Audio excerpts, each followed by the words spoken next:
Breaking news చూస్తున్నారు. మీ ఇంట్లో చిన్నపిల్లలు ఉన్నారా? అయితే మీకోసమే ఈ వార్త. మీ కాస్తంత, మీ ఒక సెకండ్ అంత అజాగ్రత్త మీ పిల్లల్ని మీ నుంచి దూరం చేయొచ్చు.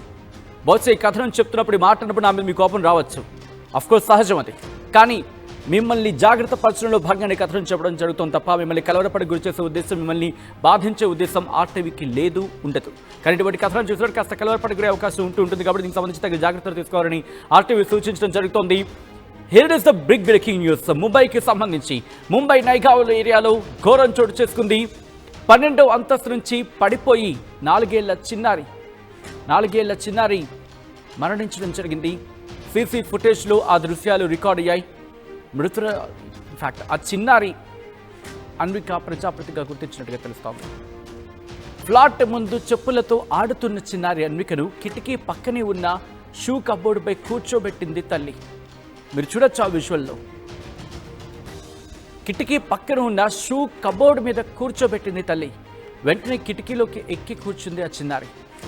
మీరు ఆ విజువల్ని అబ్జర్వ్ చేయండి. బ్యాలెన్స్ తప్పడంతో 12వ అంతస్తు నుంచి కింద పడిపోయింది. అదిగో మీరు చూడొచ్చు, అదిగో అలా కూర్చోబెట్టింది షూ ర్యాక్కి సంబంధించి. ఆ కిటికీ ఉంది కదా పక్కన, అంతే. ఆ దృశ్యాలు చూడాలంటేనే హృదయ విదారకంగా ఉన్నాయి. ఆ దృశ్యాలు చూస్తూ ఉంటేనే అసలు మనసు రావట్లేదు ఆ దృశ్యం చూడాలంటే. ఎందుకంటే చూడండి, చిన్నారి ఆడుకుంటోంది, పెంకుతనం చేస్తోందని చెప్పి. అఫ్కోర్స్ చిన్నప్పుడు చిన్నారులు ఎవరైనా పెంకుతనం చేస్తూ ఉంటారు.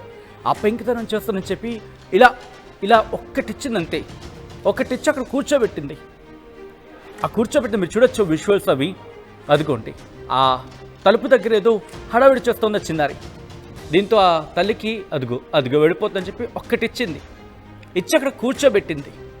కూర్చోబెడుతున్నప్పుడు లేచి మళ్ళీ వెనకాలకి వాళ్ళే ప్రయత్నం చేస్తుంది. సాధారణంగా చిన్నారులు మనం చూస్తూ ఉంటాం, వాళ్ళు ఆడుకుంటున్న క్రమంలో వాళ్ళని ఒక చోటు నుంచో పెడితే వీళ్ళ గోడకు ఆనుకునే ప్రయత్నం చేస్తూ ఉంటారు. అలాగే ఈ చిన్నారి కూడా గోడకు ఆనుకునే ప్రయత్నం చేస్తుంది. బహుశా తల్లి ఊహించి ఉండదు. అఫ్కోర్స్ ఎవరు మాత్రం ఊహిస్తారు. ఆ తల్లి ఎంత హృదయ విదారకమైన ఆ దృశ్యాన్ని తన కళ్ళారా చూసి నిజంగా షాక్లో ఉండుంటుంది. ఇప్పటికీ షాక్లోనే ఉండుంటుంది ఆ తల్లి. మీరు చూడొచ్చు, అదిగో అలా వెళ్ళిపోతుంది చెప్పి లాగి ఆ చిన్నారి అలా వెళ్ళిపోయినా బాగున్నాయి. మా క్షణం అటువైపు వెళ్ళిపోయి ఉండుంటే బహుశా ఈరోజు ప్రాణాలతో ఉండేదేమో. 1 కాదు 2 కాదు, ఏకంగా 12వ అంతస్తు నుంచి అటుకు మీరు చూడొచ్చు. అటుగా వెళ్తున్న వ్యక్తి, ఆ వ్యక్తి కనుక లాగేస్తున్నా అటు తీసుకుని వెళ్ళిపోయిన, తన రూమ్లోకి తీసుకుని వెళ్ళిపోయినా బహుశా ఈరోజు ఆ చిన్నారి బ్రతుకుని అదిగో ఒక్క దెబ్బ వేసింది కదా, కూర్చోబెట్టింది చూడండి. ఆ ఒక్క క్షణం, ఒకే ఒక క్షణం, నేను అందుకే అన్నాను, ఒక్క సెకండ్ పాటు ఏమరపాటు అంతే. అదిగో ఆ దృశ్యం చూస్తూ ఉంటూనే చాలా బాధాకరంగా అనిపిస్తోంది. హృదయం ద్రవించుకుపోతుంది. నిజంగా గుండె పిండేసినట్టు మెలికిపెట్టినట్టు అయిపోతుంది ఆ దృశ్యాలను. ఇన్ఫ్యాక్ట్ ఆ చిన్నారి ఆ మరణించిన దృశ్యాలు చూస్తే చాలా బాధేస్తుంది. ఆ దృశ్యాలు మేము చూపించలేకపోతున్నాం. And this is the disturbing content. Viewer description is advised. ఈ కథనం మిమ్మల్ని కాస్త కలవరపరచచ్చు. అయితే మిమ్మల్ని కలవరపడి గురి చేయడం ఆర్టీవీ ఉద్దేశం కాదు. కానీ ఇటువంటి కథనాలు చూసినప్పుడు కాస్త కలవరపడే అవకాశం ఉంటుంది. కాబట్టి దీనికి సంబంధించి తగిన జాగ్రత్తలు తీసుకోవాలని ఆర్టీవీ సూచించడం జరుగుతోంది. మరి ముఖ్యంగా అపార్ట్మెంట్స్కి సంబంధించి అదొక అపార్ట్మెంట్ లాగే మనకు కనిపిస్తోంది. అపార్ట్మెంట్స్ అఫ్కోర్స్ 12 అంతస్తులు అంటే అపార్ట్మెంట్ అయితే. కాబట్టి మీరు ఒక్క సెకండ్ అయినా అజాగ్రత్తగా ఉన్నారా? బహుశా ప్రమాదం పక్కనే ఉన్నట్టేమో. ఎందుకంటే ఈరోజు ఆ చిన్నారి తల్లి ఊహించుంటుందా? అసలు వాళ్ళు కదా, ఎవరైనా ఊహిస్తారా? అందుకే అంటారు కీడించి మేలించండి అని చెప్పి. ఇంకా ఇంగ్లీష్లో చెప్పాలంటే అఫ్కోర్స్ ఈ మధ్య కొంతమందికి ఇంగ్లీష్ భాష అర్థమవుతోందని చెప్పి ఆ భావన ఎవరికైనా ఉండుంటే కనుక వాళ్ళకి నేను చెప్పే ప్రయత్నం చేస్తున్నాను. ఎక్స్పెక్ట్ ది అన్ఎక్స్పెక్ట్ అంటే జరగబోయే ప్రమాదాన్ని ఊహించి జాగ్రత్త పడితే కనుక ఇటువంటి ఘటనలు జరగవు. కనీసం ఆ ఇంటికి గ్రిల్స్, అంత పెద్ద అపార్ట్మెంట్ ఉంది కదా, ఒక గ్రిల్ లాంటిది కట్టించుకోలేకపోయారా? పోనీ పిల్లలు ఉన్నప్పుడు కనీసం గ్రిల్ లాంటిది అరేంజ్ చేసుకోలేకపోయారా? లక్షలు కోట్లు ఇచ్చి అపార్ట్మెంట్లు కొంటూ ఉంటాం, లేకపోతే వేలల్లో వాటికి మనం రెంట్లు పెడుతూ ఉంటాం. ఈ మధ్య చాలా సందర్భాల్లో చూస్తూ ఉంటాం ఆ కిటికీలకి కనీసం గ్రిల్స్ ఉండవు. ఏమంటే ఎండానో గాలనో లేకపోతే ఎవరిష్టం వాళ్ళది. మళ్ళీ అక్కడ అక్కడ ఎవరినో అబ్జెక్షనబుల్ అని కాదు. బట్ చెప్తోంది ఏంటంటే కనుక జాగ్రత్త, జాగ్రత్త కోసం ఏం వచ్చేస్తుంది? ఒక చిన్న గ్రిల్ పెట్టుకొని ఉంటే ఈరోజు ఆ చిన్నారి బ్రతుకుండేది కదా. పాపం చిన్నారి ఎంత బాధపడి ఉంటుంది. ఆ చిన్నపిల్లలకి ఒక చిన్న మేకు గుచ్చుకుంటేనే తట్టుకోలేం. ఒకసారి నేను మిమ్మల్ని రిక్వెస్ట్ చేయడం జరుగుతోంది, మీరు కమెంట్ చేసే ప్రయత్నం చేయండి. ఇటువంటి ఘటనలు మీకు ఎక్కడైనా తారసపడ్డాయా? అంటే ఇటువంటి ఘటనలు మీరు మీ ఎక్స్పీరియన్స్ కావచ్చు, మీ దృష్టి కావచ్చు ఎప్పుడో వచ్చాయా? ఇలా వాళ్ళ పేర్లని చెప్పొద్దు, ఎందుకంటే అటువంటి ఘటనలు చెప్పడం ద్వారా ఇక్కడ వ్యూవర్స్ని భయభ్రాంతులకు గురి చేయడం మా ఉద్దేశం కాదు. ఆఫ్ కోర్స్ ఇప్పటికే చాలామందికి అర్థమైంది. ఇటువంటి అవగాహన కార్యక్రమాలు నిర్వహించడంలోనే ఇటువంటి దృశ్యాలను చూపించి, ఇటువంటి కథనాలను చూపించి మీరు చూడొచ్చు. పాపం ఆ ఒక్క సెకండ్ ఆ బిడ్డ జారిపోయిన క్రమంలో అలా కాళ్ళు పడినాయి. అందుకని నేను స్టార్టింగ్లోనే అన్నాను, ఒక్క సెకండ్ పాటు మీ నిర్లక్ష్యం, అజాగ్రత్త. నిర్లక్ష్యం అంటే తప్పు అవుతుంది అనుకుంటే అజాగ్రత్త. పోనీ ఏమరపాటు, మీ ఇష్టం ఏ పదమైనా అనుకోండి, ఆ సందర్భానికి ఏ పదమైనా పెట్టుకోండి. కానీ ఆ ఒక్క సెకండ్ హార్డ్లీ 2 seconds అంతే కదా, లెక్క పెట్టండి. అది జస్ట్ స్లోగా ఫుటేజ్ రన్ అవుతుంది కాబట్టి అలా వెళ్ళింది. 2 అడుగులు వేస్తుంది, 3 అడుగులు వేస్తుంది, మళ్ళీ ఇక్కడ 4 అడుగులు వేస్తుంది, ఆ తర్వాత వంగింది అంతే. అదుగు ఆ కనురెప్ప పాటు అంతే, కనురెప్ప పాటు మాత్రమే అక్కడ డిఫరెన్స్, కనురెప్ప పాటు మాత్రమే. అదిగో అంతవరకు బాగానే ఉంది చిన్నారి. ఆవిడ వెనక్కి తిరిగినప్పుడు కూడా అదుగు అప్పుడు కూడా ఆ వంగున క్షణంలోని ఆ కిటికీకి ఆనుకునే ప్రయత్నం చేస్తుంది ఆ చిన్నారి. గుండెండి పిండేసేవారు తప్ప. ఈ చదువుతున్న నాకిలా ఉందంటే, చెప్తున్న నాకిలా ఉందంటే, ఆ తల్లిదండ్రులు, ముఖ్యంగా ఆ తల్లిది ఎంత పెయిన్ అది. ప్రతి తల్లి ఆ బాధను అర్థం చేసుకోగలదు. ఎందుకంటే చిన్నపిల్లలు పాపం వాళ్ళకేం తెలియదు కదా, వాళ్ళకేం తెలుసు. మా అమ్మ నన్ను కూర్చోబెడుతోంది. సాధారణంగా ఇటువంటి ఘటనలు బాల్కనీస్ దగ్గర చూస్తూ ఉంటాం. చిన్న గ్యాప్ ఉంటుంది, అఫ్ కోర్స్ అక్కడ గ్రిల్ లాంటిది ఉంటాయి, బాల్కనీల దగ్గర ఉన్న క్రమంలో అందులో వీళ్ళకి వచ్చి రాని నడక ఉంటుంది కదా, ఆ వచ్చి రాని నడక మరీ డేంజర్ మనకి. అది ఆ సందర్భంలో కాసుకోవాలంతే, ఆ సందర్భంలో కాసేసుకోవాలి, వాళ్ళని కాచుకోవాల్సిన. ఎందుకంటే బొడిబొడి నడకలు అవి, వచ్చి రాని నడకలు. ప్రమాదం అంటే ఏంటో తెలీదు. పాపం ఆ చిన్నారికి అత్తుకో ఈ ఆఖరి సీన్ చూస్తూ ఉంటే నాకే కాదు, యాక్చువల్లీ మా టీం అంతా కూడా దీని గురించి మాట్లాడుకున్నాం. అందరూ షాక్లో ఉన్నాం. ఎందుకంటే 4 ఏళ్ల చిన్నారండి, కేవలం 4 ఏళ్ల చిన్నారి నడక వచ్చి అటు ఇటు తిరుగుతుంది, ఇంట్లో బుడిబుడి అడుగులు వేస్తూ ఉంటే, సందడి చేస్తూ ఉంటే ఆ కుటుంబం ఆనందంతో తబ్బిబ్బైపోతుంది. ఇంకొక ఏడాది స్కూల్కి వెళ్ళిపోతుంది. అలాంటిది ఆ తల్లి, బహుశా అజాగ్రత్త అనే పదం కూడా నేను తల్లి గురించి పెద్దగా మాట్లాడలేను. ఎందుకంటే ఏ తల్లికి మాత్రం తన బిడ్డ విషయంలో అజాగ్రత్తగా ఉంటారు అనే పదాన్ని ఇక్కడ ఉపయోగించగలిగితే ఆ లైన్ని బహుశా అతిశయోక్తి కాదు. ఎందుకంటే ఆవిడ ఏదో అక్కడ చక్కబెట్టుకుంటోంది అంతా, కానీ బహుశా మాటలు రావట్లేదు ఇక్కడ, ఏ మాట మాట్లాడాలన్నా. ఎందుకంటే ఆవిడ కోరుండి చేసిన తప్పు కాదు అది. ఒక్క క్షణం, బహుశా 1 సెకండ్, అది హార్డ్లీ 1-2 seconds. నేను ముందే చెప్పాను, స్టార్టింగ్ ఆఫ్ ద స్టోరీలోనే చెప్పా, 2 సెకండ్లు మహా అయితే 2-3 సెకండ్ల పాటు ఏమరపాటు, లేకపోతే అజాగ్రత్త అంతే తప్ప నిర్లక్ష్యం అనే పదాన్ని బహుశా తల్లిని చూసి నేను అనలేకపోతున్నా. ఎందుకంటే అంత జాగ్రత్తగా కాపాడు. ఇక్కడ కిందనెక్కడ దెబ్బ తగులుతుందో, కిందనెక్కడ పడిపోతుందో అని చెప్పి కూర్చోబెట్టింది ఆ ర్యాక్ పైన, అంతే. ఆ వచ్చి రాని నడక కదా, కాళ్ళు గ్రిప్ తీసుకుంది, నిల్చుంది, అదిగో అమ్మ ఎక్కడో కొట్టేస్తుందని చెప్పి వెనక్కి వెళ్ళింది. మళ్ళీ పాపం గ్రిప్ దొరకలేదు.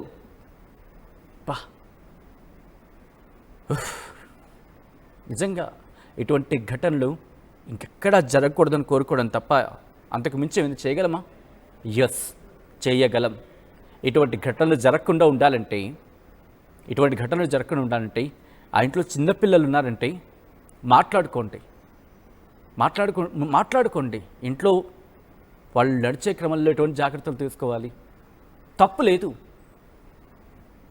తప్పనిసరి పరిస్థితి. ఇక్కడొద్దు, తప్పదు. ఎందుకంటే ప్రస్తుతం పరిస్థితులు అలా ఉన్నాయిగా. దాంతోపాటు అక్కడ చుట్టుపక్కల మాట్లాడుకునే ప్రయత్నించండి. బాల్కనీ, వీళ్ళు ఎదుగుతున్న కొద్దీ బాల్కనీకి వీళ్ళు ఏమైనా రిస్ట్రిక్ట్ చేయాలా? కిటికీ దగ్గర కూర్చోబెడితే రిస్క్ ఏమైనా ఉంటుందా? ఇదిగో ఎప్పుడైనా ఎక్కడైనా కూర్చోబెట్టి, కానీ అదిగో షూ ర్యాక్ ఉంది కదా, అక్కడ కూర్చోబెట్టుకో, పిల్ల పడిపోయే ప్రమాదం ఉంటుంది అని ఒక మాటల్లో ఉందనుకోండి, ఆబ్వియస్లీ వెంటనే స్ట్రైక్ అవుతుంది. మీరు సరదాగా మాట్లాడుకుంటారు, సీరియస్గా మాట్లాడుకుంటారు. ఇంట్లో పిల్లలకి ప్రమాదంగా ఉన్న చోట్ల గురించి మాట్లాడుకోండి. కనీసం మాట్లాడుకుంటే కూర్చోబెట్టే సందర్భంలో తల్లికి అమ్మో నిజమే కదా, ఇది లేచి నించుంటే కిటికీలోంచి తొంగి చూస్తుందేమో, ఇలా మాట్లాడుకోండి. మాట్లాడుకుంటే కనీసం ఆ ప్రమాదపు ప్లేసెస్ గుర్తొస్తాయి. ఎందుకంటే మన మైండ్ మనకు గుర్తు చేస్తుంది. మీరు చూడొచ్చు, అక్కడ గ్రిల్ ఉంది, మెట్లు ఉన్నాయి, అది అలాగే ఉంచే బదులు ఓకే ఇంట్లో చిన్నపిల్ల ఉంది, ఒక చిన్న మెష్ లాంటిది పెట్టేద్దాం అందకలు దానికి. ఎందుకంటే వాళ్ళు తినంగా ఉండరు కదా, అక్కడ పాకుడుతూ ఉంటారు, మనం ఏదో పనిలో ఉంటాం, ఆ పాకుడుకుంటూ మెట్ల ఆ సందు నుంచి కింద పడిపోతాయి, అదైనా ప్రమాదమే. కాబట్టి ఇంట్లో పెద్దవాళ్ళు ఉన్నారా లేరా ఇవన్నీ పక్కన పెట్టండి. ఆఫ్కోర్స్ ఎవరి బాధ్యతలు వాళ్ళకు ఉంటాయి, బట్ అట్లీస్ట్ కండిషన్స్ అని కాకుండా ఆ పీక్స్, ప్రమాదానికి ఎన్ని అవకాశాలు ఉన్నాయో వాటిని ముందు మీ కళ్ళతో మీరు స్కాన్ చేసుకోండి. అనుకుంటాం మనం తిరిగేదే కదా, మనం ఎప్పుడు పిల్లని అంత ఎవరిపాటుగా వదిలేయం కదా అని చెప్పి. ఎవరి విషయంలో అయినా మరి ముఖ్యంగా ఎవరిపాటుగా ఉంటారా? పిల్లల విషయంలో ఉండరు కదా. బట్ ఆ ఒక్క క్షణం ఈరోజు మీ కళ్ళ ముందు చూస్తున్నారే, ఏమరపాటుకు ఒక్క క్షణం, బహుశా ఒక సెకండ్ 2 సెకండ్లు ఆ తల్లి చెల్లించుకున్న మూల్యం తన బిడ్డ ప్రాణం. ఎంత గుండెల బాదుకొని నడుస్తూ ఉంటుంది. ఈరోజు నవమాసాలు కని పెంచిన ఆ బిడ్డ 4 ఏళ్ళు బుడిబుడి అడుగులు వేస్తూ ఉంటే ఒక్కసారి రిలేట్ చేసుకునే ప్రయత్నించండి. అంటే మన కుటుంబంలో అనుకుంటే ఒకసారి ఆ బాధ ఎంత ఉంటుంది, మరి ముఖ్యంగా ఎంత కేర్ చేస్తాం నెక్స్ట్ ఇలాంటి ఇన్సిడెంట్స్ జరగకుండా. మాట్లాడమా, ఈ మాత్రం మాకు తెలీదా? ఎవరైనా వచ్చి అమ్మ మీ ఇంట్లో ఇలా పిల్ల తిరుగుతోంది, అది కొంచెం సందుగా ఉంది కదా జాగ్రత్త అంటే, ఆ మాత్రం మాకు తెలీదా అని కొట్టి పారేయకండి. పోనీ అమ్మ నువ్వు చెప్పావు కరెక్టే, వెంటనే అక్కడ ఏదైనా ప్లాన్ చేద్దామంటే ఎంత బాగుంటుంది. సో జాగ్రత్త విషయంలో ఎవరైనా చెప్తే ఏమరపాటు వద్దు. అండ్ అనదర్ థింగ్, ఈరోజు ఈ ఘటన ఒక్కసారి మీరు చూస్తే అపార్ట్మెంట్స్కి సంబంధించి మాట్లాడుకునే క్రమంలో ఈరోజు ఆ డోర్ జస్ట్ ఇలా క్లిక్ చేసి ఇలా డోర్ స్లైడ్ చేస్తే చాలా డోర్లు పక్క వచ్చేస్తాయి. పిల్లలకి అదేనా పెద్ద కష్టమా? అనుకోకుండా వాళ్ళు వెళ్ళి అది నొక్కితే చాలు, వాళ్ళ చెయ్యి ఆటోమేటిక్ జారింది అనుకోండి, ఇటు ఆ డోర్ స్లైడ్ అయిపోయి పక్కకు వచ్చేస్తుంది. వాళ్ళని తిన్నగా ఉంటారా? ఎందుకంటే వాళ్ళకి తెలియదు కాబట్టి, వాళ్ళని అక్కడ తప్పుబట్టే ఉద్దేశం కాదు నాది. ఎందుకంటే వాళ్ళకి ఆడుకునే వయసు అది, ఏమీ తెలియని వయసు అది. తొంగి చూస్తారు ఏదో ఉందని చెప్పి, ఏదో సౌండ్ వినిపించిందనో, లేకపోతే ఏదో బ్యూటిఫుల్గా ఏదో ఒక పిట్ట కనిపించిందనో, లేకపోతే ఒక సౌండ్ వినిపించిందనో, ఇలా వాళ్ళు తొంగి చూసే ప్రయత్నం చేస్తారు. ఇప్పటికీ కొంతమంది రియాక్ట్ అవుతున్నారు. ఈ ఘటనకు తల్లి నిర్లక్ష్యమే కారణమా అని చెప్పి మేము ముందుంచే ప్రయత్నం చేస్తుంది ఆర్టీవీ. Yes are no. దాదాపుగా 86% ఎస్ అంటున్నారు, around 80 to 86%. Oh my God, మరికొంతమంది క్వశ్చన్స్ రైజ్ చేస్తున్నారు. Who knows she did like this wantedly. Oh my God, నిజమా? ఇలా కూడా ఉంటుందా? కావాలని అలా చేస్తుందా? ఏ తల్లిని అలా చేస్తుందా? ఏమో. ఈ ఘటన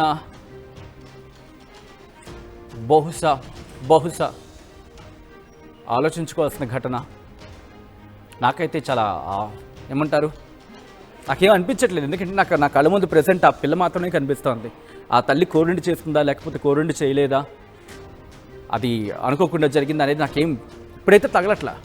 ఆ విజువల్ చూస్తుంటే మాత్రం ఎవరైనా విజువల్ చూస్తుంటే బ్లాక్ అయిపోతారు అక్కడే. చాలామంది బాధపడుతున్న పరిస్థితి ఉంది. అఫ్కోర్స్ అందరి గుండెని మెలిపెట్టేసే వార్త ఇది. ఎందుకంటే మన ఇంట్లో కూడా చిన్నారులు ఉంటారు, మన ఇంట్లో కూడా, ఇక్కడే కాదు మరి ముఖ్యంగా రోడ్ల మీద వెళ్తున్నప్పుడు వాళ్ళకి నడకొస్తే చాలు, ఎత్తుకోవడానికి బద్ధకము. బహుశా ఈ మాట అంటున్నది కాస్త మీరు గాయపడితే క్షమించండి, నేను అందరిని ఉద్దేశించి అంటున్న మాట కాదు. కొంతమంది ఎత్తుకోవడానికి కూడా ఇబ్బంది పడుతూ ఉంటారు పిల్లల విషయంలో. వాళ్ళని అలా రోడ్డు మీద వదిలేస్తూ ఉంటారు.